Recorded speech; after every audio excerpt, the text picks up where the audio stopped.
Bonjour. Alors aujourd'hui, on va continuer les versets Bet, Gimel, Dalet, He. Donc, on va expliquer.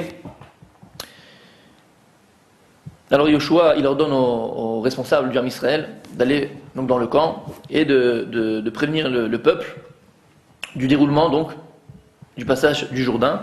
Donc il leur dit que le Aaron Abrit, l'arche d'alliance, va passer devant eux et qu'ils devront garder une distance de à peu près 1 kilomètre, al Pays Mama, d'accord, et que c'est le Aaron Abrit, le Aaron HaKodesh, qui va donc leur donner le chemin pour passer le Jourdain. Le Pasouki dit comme ça, regardez, Yoshua, il va dire au peuple, sanctifiez-vous, parce que demain, Dieu, il va faire pour vous des prodiges. Le Midrash, il dit, Itkachu kimacha, Itkachu, c'est quoi, sanctifiez-vous? Amarlem le Israël, il a dit à Israël, il a dit au peuple juif, Shivdilu mina avera migazol mikol davar mechouar. Il leur a dit de se séparer de toutes les avérotes, de tout péché, de tout vol et de toute chose mauvaise. Veyu beklusha, et qu'ils soient donc tous sanctifiés. Alors c'est peut-être l'occasion ici de développer un petit point. C'est quoi la kedusha? Donc Yoshua il vient, il dit au peuple, sanctifiez-vous. C'est quoi la kedusha? On a tendance à penser, même si c'est vrai, que la kedusha s'arrête à quoi? À se tremper dans un mikvé glacé, ouais. Être porèche complètement, donc se séparer de toutes les bontés de ce monde-là, de tous les bienfaits de ce monde-là, d'accord? C'est un peu, on a souvent état d'esprit, ouais, que la kedusha a une sainteté un peu chrétienne, ouais. C'est être porèche. C'est quoi la kedusha? On va essayer de développer ça et ça peut être un chidouche, peut être quelque chose de très fort et voir une autre notion de la kedusha, même si la première est vraie. Il y a un verset qu'on a lu il n'y a pas longtemps dans la Megillah. Il est à la fin de la Megillah. Il dit quoi? Il dit la Yehudim Aïta Ora Vesimcha Vesasodmika. Le verset il dit comme ça, pour les Juifs, donc c'était Ora, une lumière, une joie, Simcha, ça sonne, une joie extraordinaire, ça sonne c'est une joie beaucoup plus grande que Simcha, Vika, et des prodiges, quelque chose de très fort. D'accord? Le Rav Dessler, il ramène le Maharal, en fait, qui explique ce pasouk là. C'est vrai que la Gemara dans Megillah, elle dit, c'est quoi, pour les Juifs, c'était donc une lumière, une joie. Alors la Gemara, elle dit, Ora, c'est quoi, la lumière? Ora, c'est Torah. Simcha, c'est quoi, la joie? C'est Chag. Parce qu'il y a écrit dans le Passouk, Vesamarta bechagecha, tu te réjouis dans ta fête. Ensuite, il y a écrit, ça sonne, c'est quoi? C'est la joie, mais c'est la Mila, c'est représentant de la Mila, la Brit Mila. Pourquoi il y a écrit ça, Anochi alimratecha, quand David Amelech s'exprime, il parle de la Brit Mila. Ensuite, il y a écrit Yekar, c'est quoi, Yekar? C'est les Tfilin. Ça, c'est la Gemara dans Megillah. Le Rav Dessler, donc il ramène le Maharal, en fait, qui explique ici qu'à travers ça, les Chachamim, les sages, ils viennent nous définir 4 sortes d'attachement à Kadosh Baruch Hu, 4 sortes d'attachement à Dieu. Et une plus grande que l'autre. La première, c'est quoi on a dit? C'est quoi? C'est Ora. Ora, c'est Torah. Kiner mitzvah et Torah or. Parce que la mitzvah, c'est comme une bougie, et la Torah, c'est comme une lumière. En fait, Torah, c'est d'accord, une des possibilités de s'attacher à Dieu. Comment? En fait, à travers le limoud, à travers la hana, le plaisir qu'on va avoir à étudier, d'accord, on va arriver à s'attacher à Dieu. Mais cet attachement-là, c'est encore un attachement intellectuel. C'est encore un attachement qui est encore par rapport à moi-même. Pourquoi? Parce que je profite, j'ai un profit, d'accord, de ce kiff-là intellectuel. Mais c'est déjà un attachement à Dieu. Ça, c'est Ora. Après, c'est la Simcha. C'est quoi Simcha? Simcha, c'est la joie. Ça représente quoi Chag, comme on a dit? C'est la fête. Parfois, dans la vie, on a des joies extraordinaires. Des joies extraordinaires, il y a des choses qui nous arrivent dans la vie, et donc on a une joie extraordinaire. Mais cette joie-là, elle est intérieure. Elle ne s'exprime pas à l'extérieur. C'est une joie intérieure, et cette joie intérieure, qu'est-ce qu'elle fait? Elle fait que je reconnais le bien que Dieu va me faire, et je m'attache à lui. Ça sonne, qui vient après, c'est aussi une joie. Mais cette joie-là, c'est une joie beaucoup plus grande. Très souvent, on donne un exemple. Par exemple, imaginez, vous avez le mariage de votre sœur, d'accord? Et vous vous rendez compte que le passeport périmé. 4 heures du vol. Qu'est-ce que vous faites? Vous êtes bloqué. Vous avez un copain entre guillemets, d'accord? Une connaissance qui travaille à la mairie. Vous allez le voir, vous le suppliez s'il te plaît, fais quelque chose. 4 heures avant le vol. Et lui, il est là, il va se débattre avec le maire, avec la préfecture, il fait tout pour vous. Fait tout.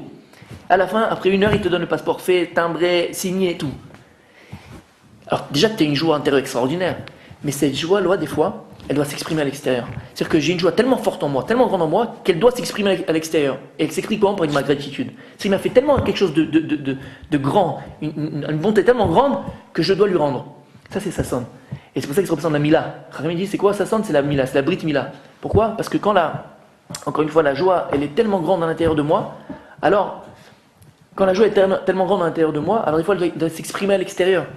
Et donc c'est pour ça que quoi? C'est Mila. Par l'acte extérieur qui est donc la Brit Mila, d'accord, j'exprime cette joie intérieure. Après, plus grand que ça, il y a quoi? Il y a Ekar. C'est quoi Ekar? Ça représente les Tfilin. Là, il explique à Dessler, il dit, il y a une grande généralité psychologique de l'homme. Ouais. L'homme, il a besoin de se sentir différent des autres. On appelle ça son ego, son moi. On a chacun un ego, un moi intérieur, et c'est pas négatif, c'est pas de l'orgueil, c'est quelque chose de naturel. C'est-à-dire que chacun d'entre nous, il a besoin de se sentir au-dessus des autres par un point qui fait que moi je suis différent. Un exemple, quand quelqu'un par exemple il est en chidour, quand quelqu'un il est en train de fréquenter une jeune fille pour se marier avec elle, ouais, ou une jeune fille en train de fréquenter un garçon pour se marier avec lui. La sensation que les personnes, et c'est pas même après le mariage, la sensation que les personnes ont, c'est quoi? C'est que je veux qu'à ses yeux, je suis particulière. Ça fait un peu joli, ouais, c'est mignon. Je veux qu'à ses yeux, je suis particulière. Je veux qu'à ses yeux, je suis particulier. Je veux qu'elle me regarde d'une autre manière, que je suis différent pour elle, je suis différent des autres. Mais c'est pas de la gava, c'est pas de l'orgueil. C'est quelque chose de naturel. On a tous ça en nous. On a tous ça en nous. L'autre, ça va être parce qu'il s'est jonglé 120 jongles avec le ballon. L'autre, c'est parce que c'est le champion de la cuisine. Chacun de nous, il a c'est l'ego, on appelle ça son ego. Mais c'est pas mauvais, c'est pas négatif, c'est naturel, il dira, c'est normal. Mais il rajoute, il dit, quand une personne, elle arrive à trouver sa particularité, parce qu'elle est Eved Hashem, parce que elle sert à Kadosh Baruch Hu.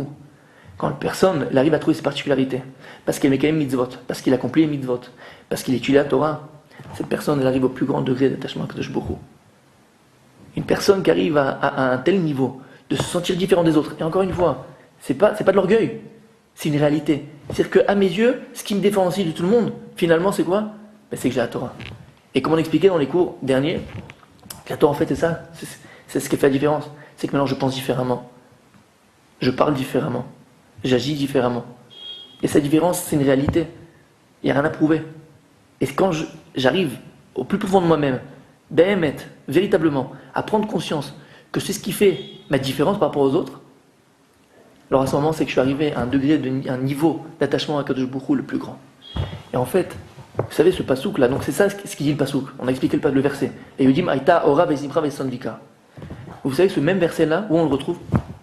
On le dit une fois par semaine. Où on le dit une fois par semaine? Une fois par semaine, moitié Shabbat, dans l'Avdallah. Que ce soit d'après toutes les coutumes, d'accord? Que ce soit Ashkenaz, Sfaradim, il est écrit dans l'Avdallah. On le dit dans l'Avdallah. On dit la Yudim Aïta Ora Vezimra Vesandvika. On le dit. Pourquoi il est là-bas?